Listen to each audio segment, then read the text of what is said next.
welcome to The Executive Appeal, a show that convenes the world's most powerful and successful leaders to share mentoring and career advancement advice to help you successfully transition into senior level executive positions. I'm your host, Alex Tremble, award-winning speaker, author, and leadership expert with over a decade of experience coaching and advising some of our nation's most senior level government leaders. So if you're ready to reach your goals, let's get started.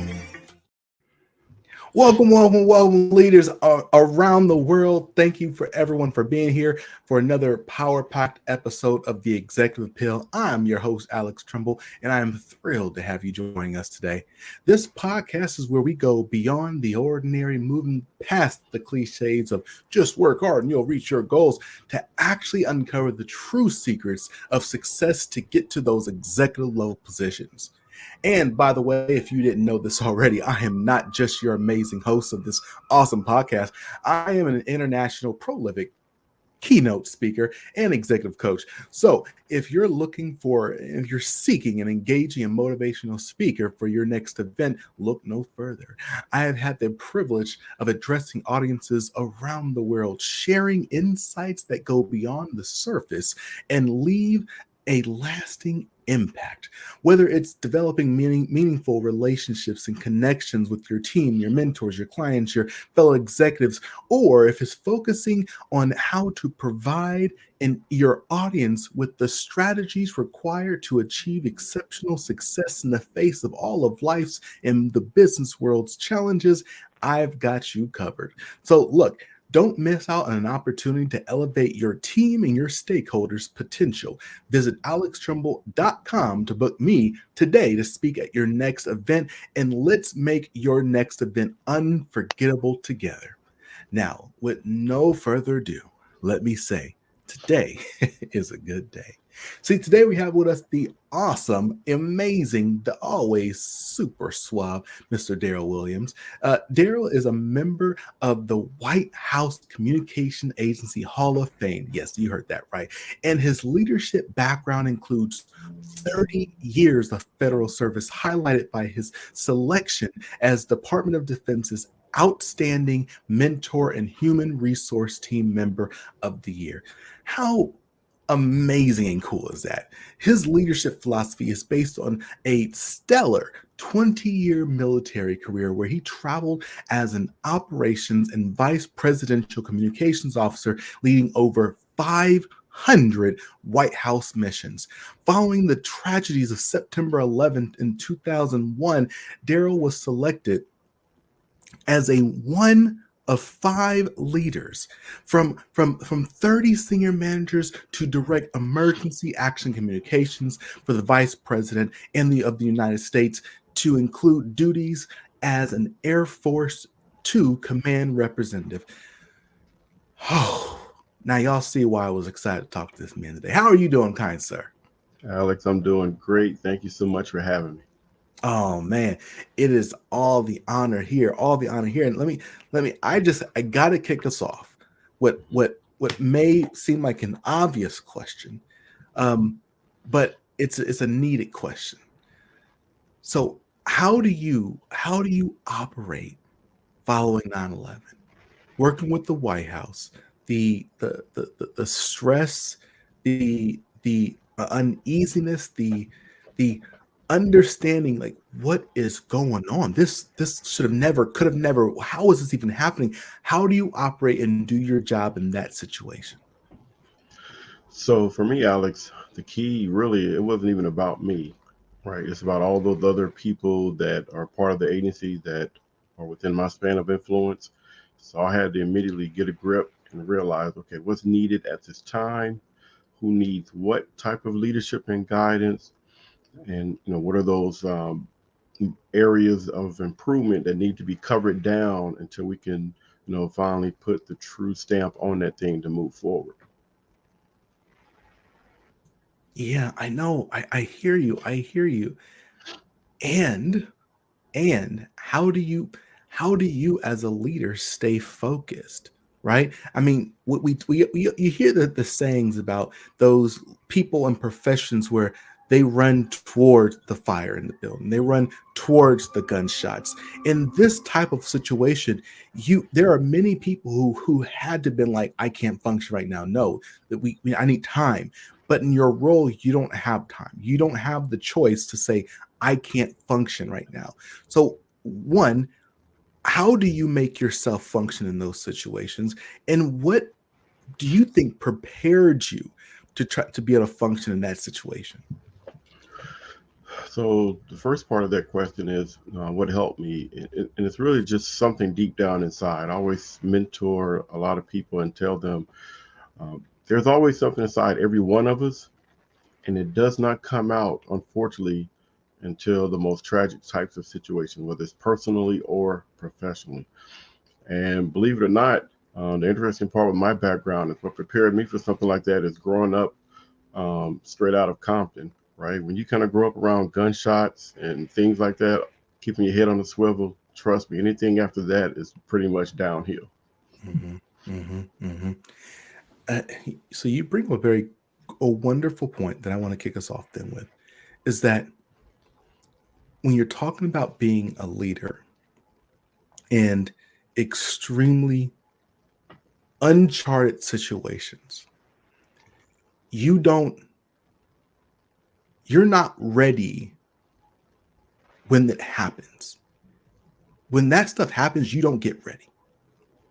It's everything you did prior to. It's all the situations you've been through prior to. It's all the relationships and the people you knew and you talked to and you built and you fostered prior to. When you talk about that emergency management, it's everything you do prior to that situation, not when that situation happens. But it doesn't it feel like sometimes you're preparing for something that may not happen. So why should I put myself in these challenging situations? Why should I be in a situation where it's hard and difficult? Why should I be doing that versus, hey, look, things are good right now? So in my situation, you never think like that. Our thinking is always what's plan A, what's plan B, and what's plan C. So a part of our training, you're always, it's almost like you are conditioned to think like that all the time.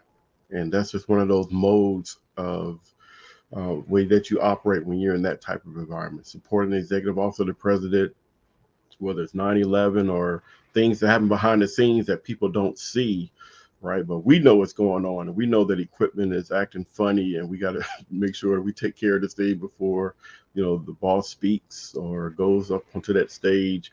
So for us, it was just the environment that you lived in. So part of my leadership style when I was traveling, whether it's in town or even on the road, when I met with my team, we would always just kind of walk through scenarios Mm-hmm. from the smallest, the simplest to the most crazy. Like, okay, Darrell, that'll never happen. Might not. However, if it does, what truck is taking what equipment to Yeah. what site?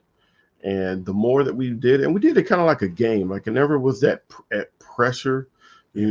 but it was always like a game because that's how my mentor taught me. And then once we walked through it, and when those little instances happened, they were like, oh, we already talked about this. And Mm-hmm. it just took care of itself.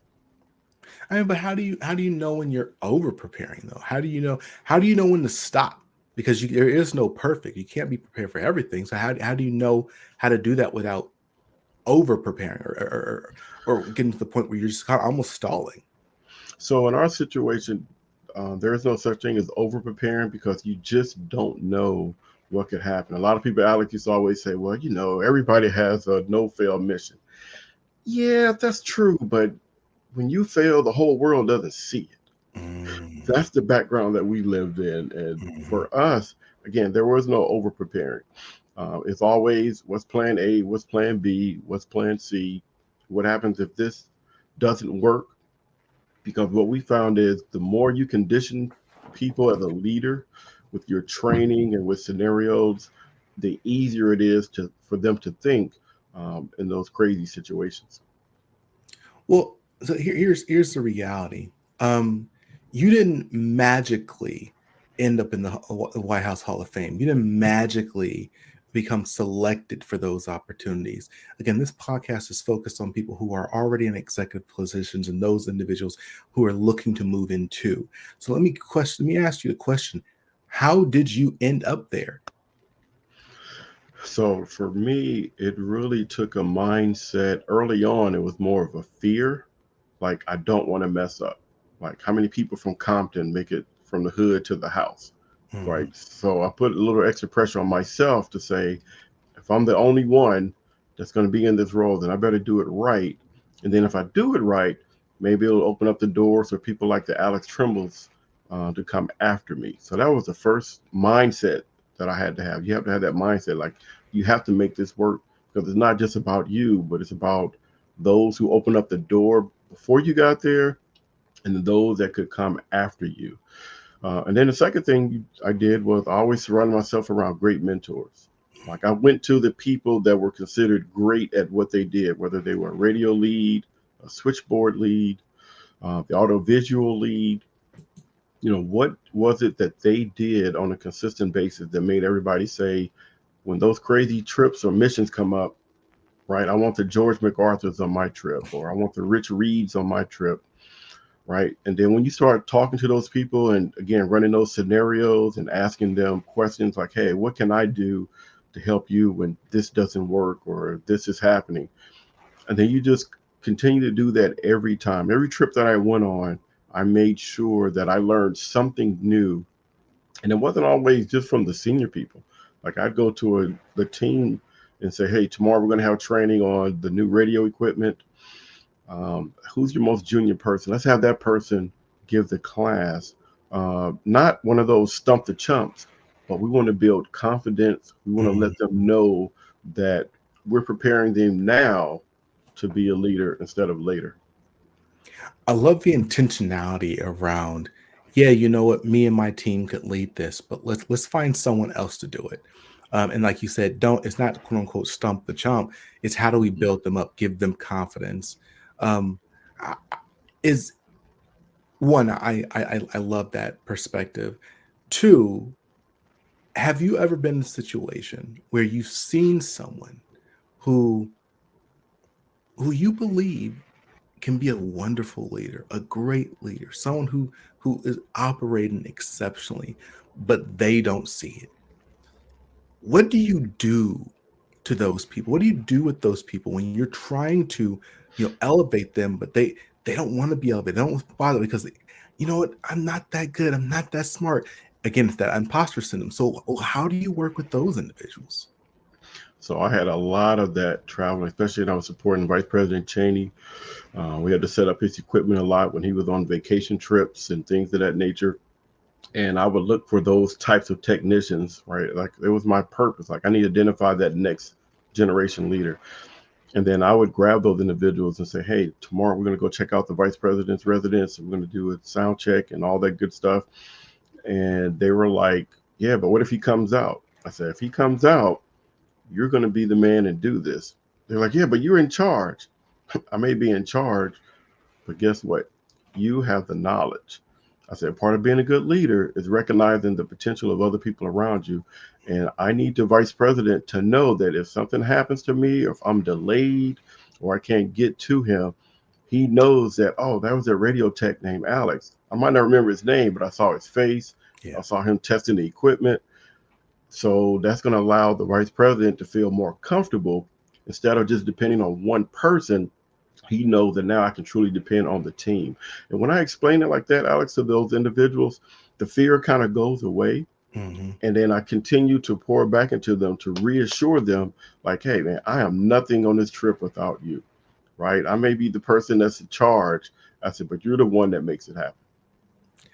I love that perspective. So I just gave a speech for the Senior Executive Association just a couple weeks ago now, and the session was specifically on how do you encourage more more senior leaders within the federal government to become executives, because there's a trend of those leaders saying, why? Like, why should I become an executive?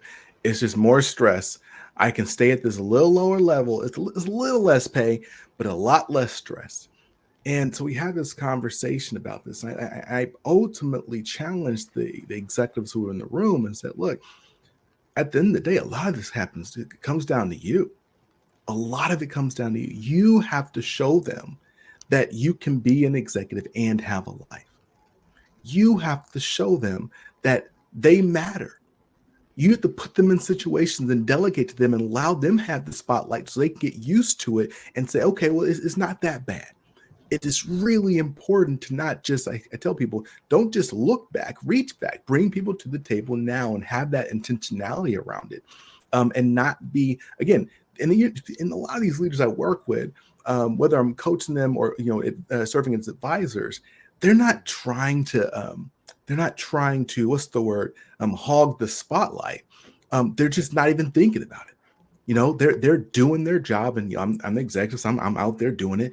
But you have to be intentional about giving others the spotlight, giving others the opportunity. Otherwise, it just doesn't happen. No, that's exactly right. And that's why I always share with people when I'm doing coaching or mentoring that, part of being a leader is you have to develop other leaders. Like, it's not negotiable. It's not when I get time. It's not 1 year from retirement. You have to start from where you are and continue to look for those type of opportunities.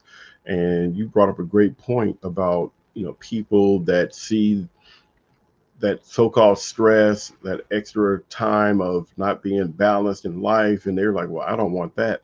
So that's why it's important for us as leaders to kind of walk that new talk of, let me tell you how I balance my life, right? Stop giving them stories all the time about what's happening at the office. They need to know what happens on the weekends. And you do that while you asking them, well, how was your weekend? Like, it was good, but are we about to talk about this upcoming trip? That's going to take care of itself.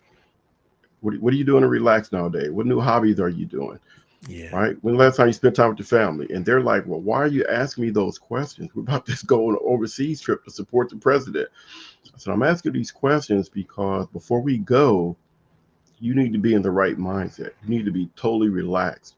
And there's no need for you being stressed. And then we're going to start talking about the mission, because guess what? Your full attention is not going to be there. So again, I'm intentional with showing them, like, I'm not at home, looking over manifests and going over scenarios 5 days a week. When I'm at home, I'm at home. I'm watching the Lakers. I'm watching the Raiders. I'm watching Hallmark with the wife, right? And they're like, but how do you have time to do all that? And that's the teachable moments when you let them know you have to make time for balance. You have to make time. Don't get caught up in that old school executive approach where, I'm doing it for my family. My wife understands. Like, yeah, that's why the divorce rate is high, right? You didn't have to take that extra mission. You didn't have to take that extra this. It's like there's always options. That's why you got a deputy. That's why you got a chief of staff. It's quit playing around, right? You caught up in the power of me, and you're not going to grow other leaders when you like that. Caught up in the power of me, not the power of we. See, I like this. Mm-hmm. Yeah, I could have been a preacher in my last life. So, That's kind of what I do. so I'd love to now turn this conversation a slightly different arena. Why? Why did you, a young Black man from Compton, believe that you could be a senior leader? I mean, again, you didn't grow up, around the president. You didn't grow up with ambassadors, and you didn't grow up with these things. So why did you even think this was possible for you? I think for what I've noticed in my life, a lot of times you don't know those things until somebody else points it out at first. So for me, it started with growing up in the church and, them asking me to be a junior deacon, right? Be in charge of the ushers, be in charge of this. So you're like, okay, they keep putting me in charge of these things. There must be something about me that maybe I don't realize.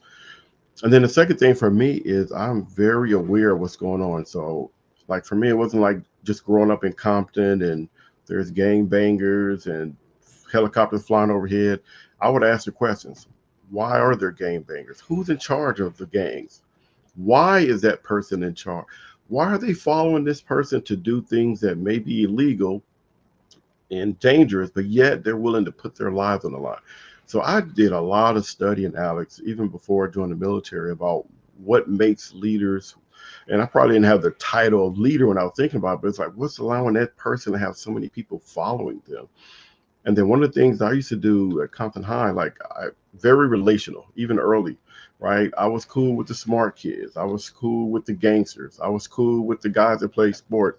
Because what I found was if we're not careful, right, high school or even after school, people try to put you in groups and you need to stay in that group, in that circle. And I wasn't like that. I floated from each group and I learned how to, you know, revolve in those situations. And, if we were the sports guys, then we're talking sports. And with the gangsters, you're talking about survival, right? And the other thing I did was I never judged anybody. I tried to understand where they were coming from Mm. and why they were doing what they were doing. So I kept that same approach when I joined the military. Again, asking people on my team, what motivates you, right? What's going to make you happy, right? As we do this thing. And once I found out it wasn't money, but it was providing for my family, right? It Yeah. wasn't promotions, but it was, I want to do better than my mom or dad. So once you find the true passion and purpose of why people want to do things, I found it easier to tie in the mission with where they were going. So I'm going to say something that some people may not agree with, but I'm just going to, again, it's my podcast, so I can do it. Hmm. So when I was growing up, it's actually very funny. And I'm not saying this as a, big headed type of thing. I always told people that I was cool with everyone. Like you said, I was cool with the goths. I was cool with the skateboarders. I was cool with the athletes. I was cool with the Mexican groups, the black groups, the white groups. Like I was cool with everybody. And I still Hmm. remember our campus having different sections of the campus, the quad, where different people were. And I would walk literally to each group like throughout lunch and just talk and hang out with people. So like you said, I was cool with everyone. Hmm. Um, and and just as I was cool with everyone, I'm not, again, I actually got most likely the most outspoken person, and I actually was just at my high school reunion, and a few people I didn't even realize this. A few people were like, "Hey, Alex, I didn't think you were going to talk to me. You were one of the popular kids." I didn't even notice. I didn't know that I was a quote unquote popular kid, right? Um, with that said, I still carried myself in a manner that we can ha ha he he all day, but I'm also not one to be crossed. I'm not going to be bullied. That is not me. And I said to say I do believe this is something that leaders. I do believe that this is something that leaders need to learn how to do, and to be effective. I think you do have to be wonderful and great and inclusive and laughing and personable and all those nice things. And I do believe that you should have something about you that people just know. Maybe I'm not going to try that person. Maybe I'm not going to try to cheat that person or roll over on that person because Alex he's not going to take that lion down. Um, I'd love to hear your perspective on it because again, so many people. It's that whole thing about speak softly but carry a big stick. So many people want to err on one side or the other, like, oh, I'm gonna be super tough, or oh, I'm gonna be super nice. But I think it's somewhere in the middle. It definitely is somewhere in the middle because the other thing you have to realize is we're also a part of our environments. You have some leaders, they grew up, they're introverts. They were the youngest in their family. They didn't speak that much, didn't get a chance to speak, but they were fantastic. They were great thinkers. So it's definitely somewhere in the middle because, again, everybody can be a leader. It just depends on how bad you want it. And here's the other key that people miss out: how much you care. People have to know that you care. I always tell people I never was the smartest person in the room. I never was the loudest, definitely was not the strongest. But once people knew that I cared for them, they do everything for them. Like even today, when I do different leadership postings on social media, people that I served with almost 20 years ago will say, "Man, I still remember that trip where this was happening and this is going on, and you were just so steady and you still believed in us. One of the best leaders I ever traveled with." Like that's like 25 years ago, right? But when you let people know honestly, it's not just a slogan, but they see it in your actions and you're not braggadocious about it. Because half the stuff I did for a lot of people, nobody knew it.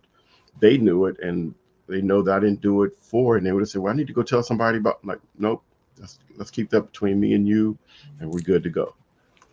I love it. And again, I'm just thinking about two situations recently with some clients of mine and a couple past clients of mine. Um, they're people who care so much. They care so much. Everyone loves them. They're trusted. They have high integrity. They have all those things, and they were really caught off guard when they found out someone was maneuvering around them. Someone was in again, three situations I'm thinking about right now. Mhm. One of the executives I worked with, he was people warned him, "Hey, be careful. This guy is not someone you should trust." And he was like, "Oh no, it's okay. It's okay. We have a good relationship. We have a good relationship." Man, that guy stood up here and undermined him, got the executive fired and took the executive's job. Um, and when him and I spoke about it, he said, "Alex, I didn't realize how naive I was um, to the reality of politics and power." And so that's one thing I just want to make sure everyone heard today is that you can be nice, you can be caring, you can be all those things, but there's a difference between doing those things um, and then and being naive. And again, I am the most positive person. Like I think I'm everybody's friend. Well, I don't think that actually. I think that I I am who I am. I am a caring, positive, a high integrity guy. Absolutely. I love everyone I'm around. And I am also aware that sometimes there are bad actors. And when I say there's bad actors, I'm not saying that everyone is mean, bad, horrible, or out to get me. But I do realize that everyone is out there playing the game the best way they know how to play. And sometimes they may hurt me without even knowing it. They're not even thinking about me. They're trying to feed their family. They're trying to support their team, and they think this is the best way to do it. And it may inadvertently impact me. And so I have to be aware, but not just for me, but for my team, in my family, in my organization, in my community. I have to be aware of those things. That's true. And in situations where I've had those leaders come talk to me, you know, I always tell them it's not about the act that happened to you. That's part of it. But there's another part we don't talk about, and that is how you react to the act. And sometimes I share with leaders that, when things like that happen, the way it happened probably wasn't the right way and definitely wasn't, professional. However, regardless of what you did, what if that situation was going to happen anyway? And maybe the real lesson is, how do you pivot from it? What other organization out there could use your leadership style? What other organization could appreciate you? Mm. Maybe you were putting off um, supporting your community and you really want to go mentor that T-ball team, but your job kept you from doing it. What if that situation opened up another door where you can do a little bit more of your passion versus um, what you believe when you were purposed? Absolutely. Uh, I want to throw one more question to you, and then I Hmm. want to open the door, the open floor for you. Um, Again, I was just talking about my little boy. Hmm. He's freaking amazing. He's so freaking cute. Um, Absolutely. uh, so I'd love to hear from you. Again, you came from Compton. You came from, you and I both. I mean, I'm not sure if everyone knows, but I'm actually from California myself. So I was actually born in Linwood.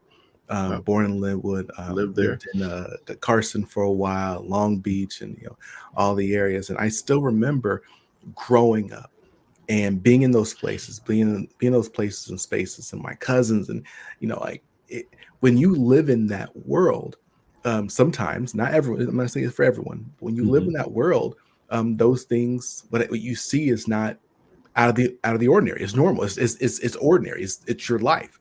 Um, and that environment makes you stronger. It can make you stronger, right? Given your personality, who you have around you, and so on and so forth. And so you grow from those pieces. I'd love to ask you, you're not living in that environment anymore. So what do you do to grow your kids, to provide them with the same, with the leadership, the challenges, and so on and so forth, given they don't live in that environment? What do you do to help spur their growth? So one of the things I do with my three kids is we always talk, right? We do scenarios, right? If there's something like really big on the news that I know they're talking about, hey, what are they talking about in the school right now? Oh, they're talking about X and Z. Well, what do you think about that? I don't really know, Dad. I mean, that's not. I mean, I keep thinking that's the area you grew up in, but I'm not sure about Baltimore City or DC. And then we just start talking about why those individuals probably did what they did. So we start running through scenarios. Know that first of all, we don't want to judge anybody because we don't know why they're doing it. But then we just start running through scenarios. There may be some people you're going to meet that maybe did not grow up with the dad in the household, or you may find some people that grew up and the mom and the dad were very at each other, and the mom unknowingly, right, would say stuff to the son about, you remind me of your no good daddy, and things like that. So words can be hurtful, and then people start growing up and believing if they say I'm no good, then maybe I am no good. So now they start living out what other people said instead of what they were slated for. So when I talk to the kids, just be honest with them. We talk about scenarios and how they can handle it a little bit different, and then not letting them know that they're better than somebody else. It's just you are in a situation that's different from somebody else. And I tell them all the time, I give you guys extra love because you might have a friend that doesn't have it, right? Wow. I want to be there. I don't volunteer to be on your field trips because I'm checking up on you. I want to be a presence for those guys that, my dad never comes to these type of things. Yeah. Because I get opportunity even then to go to those kids and say, what your dad probably doing the best that he can. He may have grew up a certain way, and it's like, man, I don't want my kid to be like me, so I want them to have more. So I'm going to work these extra hours, Mhm. right? So always Mhm. trying to paint the picture for your kids to let them know there's always another side of the coin. And as much success as we get, it's not just for prosperity and things like that, but it's also to make a difference in the lives of other people. I, I love everything you just shared. Last point I'll make on this, I think, Mhm. is one is the point that you just never know someone else's story, right? Um, I always tell people, like, I'm lucky. I'm lucky. I'm blessed that I am where I am right now. Um, Absolutely. I know a really good friend of mine who is a senior executive at a large hospital, and him and I talked, and he told his story actually in his book. Um, he told his story that I think it was when he was like 15, 16. His best friend died, and he found himself like just sitting in a room, playing with a gun, and he wasn't thinking. He put it up in the air and he pulled the trigger. And right as he pulled the trigger, he looked up and saw there was a woman in front of him. And he was like, "Oh my God!" But the gun jammed, so the bullet didn't go out. He didn't kill the lady. So ultimately, he got to live the rest of his life, right? Like, how lucky and blessed does that mean? He would have been bad. Was he a bad person if that had happened? I mean, how easy is it for us to judge people? And again, I love that. I love the fact that you said, I give you extra love. And what I was also hearing in my head was, I give you extra love so you can share some of that love with your friends who don't have that. Um, and again, the last thing I'll say is, that last piece you talked about in regards to our parents doing the best they could. It took me a long time to realize that. When I was, a few years ago, I'm like, man, I wish my parents would have taught me about a Roth IRA when I was 16 years old. I would have had this much money. I wish my parents would have done this. Why didn't they do this? And I'm looking at all these people and these families around here, and they know all the money gigs. They can shift everything around. I'm like, why my parents teach me this? Because my parents didn't know it. My Exactly. parents didn't know it. right? And they did the best they could with the information they knew, the best they could. And you know what? Their parents did the best they could in their situation. And it's up to us to do the best we can for our children. And you know what? The children at some point probably gonna say, why didn't Darrell do this? Or not Darrell, why didn't Dad do this? Why did Mom do this? And you know what? At some point, hopefully they realize, you know what, Mom and Dad did their best. And I'm going to do the best for my kids. So thank you so much for sharing those perspectives. I want to open the floor for you. Is there anything you have to share as we begin to wrap up? I would just say to anybody that thinks they cannot be a leader, those that are already leaders, it's very important. My theme this year is on mentoring, right? Regardless of where you are in your career, in your personal life, you need a mentor, right? Even if you think you're doing it the right way, allow that mentor to help you stay on that track. And then for those that think they've made it and they don't need a mentor, I would say be careful, because we all need accountability partners, especially the higher level you go, because the more chances there are for you to slip up, mess up, or get caught up, right? And then other things those senior leaders should be doing is they should be trying to find a way to pay it forward, right? What mentees can they pour into? Because when you do mentoring the right way, it's one of the most positive cycles that you can have, because there's always somebody behind you and there's always somebody in front of you. And when we do those types of things, it really does make our environments a lot better. Look, thank you so much for sharing those fantastic words as we wrap up. I don't think we could have wrapped up any better. Everyone, you know where I'm going with this. Thank you so much, Mr. Darrell, for coming on today. I appreciate you so much. Thank you for everyone who's listening. Again, if y'all ever looking for a speaker for your next event, y'all saw us talking today. So look, reach out to me, reach out to Darrell, reach out to me, alextremble.com. I'd love to hear from you. Love to talk to you about, what your next event could be, and let's make it a fantastic event together. Whew, you know where I'm going with this. Don't just look back, reach back. If you found anything of value today, don't say that person over there, my friend, my colleague, my mentor, my boss, my cousin, my uncle. Don't say they could have been here, they should have been here. Oh, too bad. No, bring this to them. Share this episode with them. Click the like, click the subscribe, comment in the comment section. All of this activity allows these words, these stories to be shared greater and greater, more and more people, so more people can have their lives impacted just as you had yours today.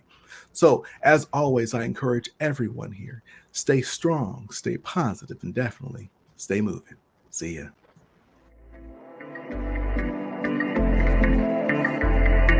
Thanks for listening to The Executive Appeal with Alex Tremble. I invite you to follow The Executive Appeal wherever you listen to podcasts. Follow me, your host, Alex Tremble, across all socials or via email for exclusive webinars, courses, and in speaking engagements on continued topics of executive leadership. So until next time, stay strong, stay positive, and definitely stay moving.